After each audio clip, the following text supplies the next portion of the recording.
चीन के चक्कर में फंस चुके श्रीलंका के पास सिर्फ और सिर्फ $50 मिलियन का ही विदेशी मुद्रा भंडार बचा है और देश की जो आर्थिक व्यवस्था है वो पूरी तरह से गिरने की स्थिति में आ चुकी है। ऐसे में भारत एक बार फिर श्रीलंका को बचाने के लिए और किसी भी मानवीय संकट में श्रीलंका न फंसे इसके लिए भारत ने एक मजबूत प्लान तैयार किया है। इकोनॉमिक टाइम्स की रिपोर्ट के मुताबिक भारत श्रीलंका को लगातार आर्थिक मदद देना जारी रखेगा और दोनों देशों की सरकारें फिलहाल इस मुद्दे पर सहमत हुई हैं कि सबसे पहले मानवीय आवश्यकताओं पर पूरा ध्यान केंद्रित किया जाएगा ताकि देश में भगदड़ की स्थिति न बने, जिसके लिए श्रीलंका की सरकार ने भारत से यूरिया की आपूर्ति की मांग की है ताकि खेती को फिर से पटरी पर लाया जा सके। श्रीलंका के मंत्रिमंडल ने हाल ही में भारतीय एक्सिम बैंक से $200 मिलियन की आपातकालिक ऋण सुविधा के माध्यम से भारत से अधिक ईंधन प्राप्त करने के प्रस्ताव को मंजूरी दी है। भारत ने जनवरी 2022 में मुद्रा की अदला बदली आवश्यकताओं के लिए क्रेडिट लाइन और श्रीलंका अचानक नकदी संकट में न फंस जाए इसके लिए भारत ने श्रीलंका को $3 अरब की मदद का विस्तार किया है।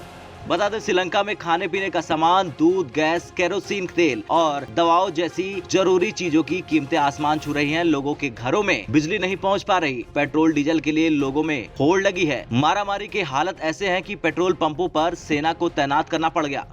तो वहीं इससे पहले भारत ने श्रीलंका की जरूरी मदद की मांग पर तेजी से जवाब दिया था। जनवरी से अभी तक श्रीलंका को आर्थिक समस्या से उबारने के लिए भारत ने अब तक उसकी $2.5 अरब की मदद की है। भारत ने श्रीलंका को $1 अरब की क्रेडिट लाइन यानी ऋण सहायता देने पर भी सहमति जताई थी। इससे श्रीलंका को जरूरी वस्तुओं की कमी को पूरा करने में मदद मिल सकती है। भारत ने डीजल की 40,000 मीट्रिक टन डीजल की चौथी खेप भी श्रीलंका भेजी है। अब तक 1.5 लाख मीट्रिक टन से ज्यादा जेट फ्यूल, डीजल और पेट्रोल श्रीलंका पहुंचाया गया है। खाद्यान्न मदद के तौर पर भारत ने श्रीलंका को 40,000 टन चावल भेजने जा रहा है, जिससे चावल की कीमतों में कमी आने की उम्मीद है जो बीते एक साल में 2 गुना बढ़ चुकी थी। आर्थिक संकट को दूर करने के लिए श्रीलंका के लिए अंतर्राष्ट्रीय मुद्रा कोष यानी IMF के साथ भी चर्चा कर रहा है। इससे पहले श्रीलंका में विपक्ष के नेता साजिद प्रेमदासा ने पीएम मोदी से उनके देश को अधिकतम संभव सीमा तक मदद करने का आग्रह किया था। श्रीलंका में विपक्ष के नेता साजिद ने पीएम मोदी को संदेश दिया था कि कृपया कोशिश करें और श्रीलंका की यथासंभव मदद करें। यह हमारी मातृभूमि है, हमें अपनी मातृभूमि को बचाने की जरूरत है। ये एक मेलोड्रामा है जो हमारे देश के लोगों को ठगने के लिए किया जा रहा है। ये हमारे देश के लोगों को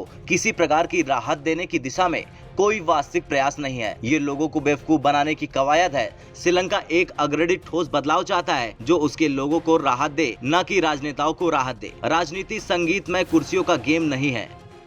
साफ है समंदर से घिरा श्रीलंका मुसीबत के समंदर में घिर गया है और भारत हर मुमकिन कोशिश कर रहा है कि वो श्रीलंका को इस संकट से बाहर निकाल दे, लेकिन इस मुसीबत से पार पाना इतना आसान नहीं दिख रहा।